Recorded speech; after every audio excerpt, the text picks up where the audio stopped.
We are 30 days out from the special election on redistricting. Voters will decide whether or not to adopt new congressional maps. They were designed by Democrats to try to counteract President Trump's push to add more Republican seats in other states. This week, more than 23 million California voters will receive their ballots in the mail. Checking in on the numbers, as of last month, nearly half of all voters are registered with the Democratic Party, 25% of voters are registered with the Republican Party, and 22% are no party preference. But throughout the year, there's been some changes in voter registration and with which party voters want to identify. Since February 10th, 82,000 people chose no party preference when registering to vote. There was also a jump for the Republican Party, with it gaining 48,000 voters, but Democrats only gaining 190 voters in 200 plus days. For a closer look into these statistics and the impact on the special election, we welcome two political strategists.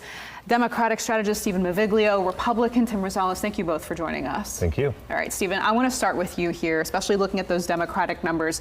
What is happening here, and is any of this surprising to you? Well, I think it's a ripple, but it's certainly not a wave. You've got to remember that 20 years ago, 1 in 3 voters was Republican. Now it's 1 in 4. The number of Democrats has sort of flattened out, but there was only so much farther lower the Republicans actually could go. I think there's certainly energy because they have the president in office, and he's fired up a lot of people who vote. And there's certainly been erosion among blacks and Latinos and younger voters among Democrats. Tim, what do you see happening here? Well, I think you see not only Republicans gaining a little bit in California, but also no party preference. We saw some gains, those independent voters. And so whether people are moving to this notion that they're not necessarily partisan, but they're ideological. They have positions on opinions, but they're not necessarily ready to join one party or the other. And I think that's instructive. And as, political folks, that's something we look at all the time. I mean, is this surprising, though, for the Democratic Party with President Trump in office? Maybe some would expect that there'd be more pushback in those voter registration numbers, but any thoughts on that? Well, in the old days, there used to be a surge when things were on the ballot. People would register to vote just because they were interested in what was on the ballot. But now in California, we have virtually automatic registration at DMV.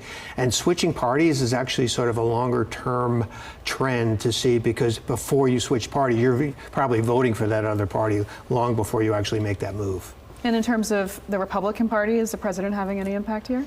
Well, I think the national rhetoric is having kind of an impact, and what we see nationally, I think, is that, and we've heard it talked about, which is the Democratic Party is kind of in this tussle between the AOC wing and you see the Chuck Schumer kind of old guard Democratic wing, and so whether or not people are siding with one or the other, I think some that aren't necessarily set into either camp might be kind of taking a step back and asking for a little bit of time out when it comes to their own personal kind of political beliefs or where they want to line up. And so I think that's a problem that Democrats have to figure out. Tim, on that note, how do you see these numbers, the situation impacting Prop 50?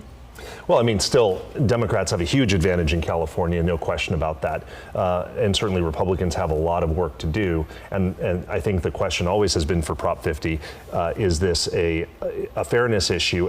This is a fairness issue, but which side of the fairness issue are the voters going to side?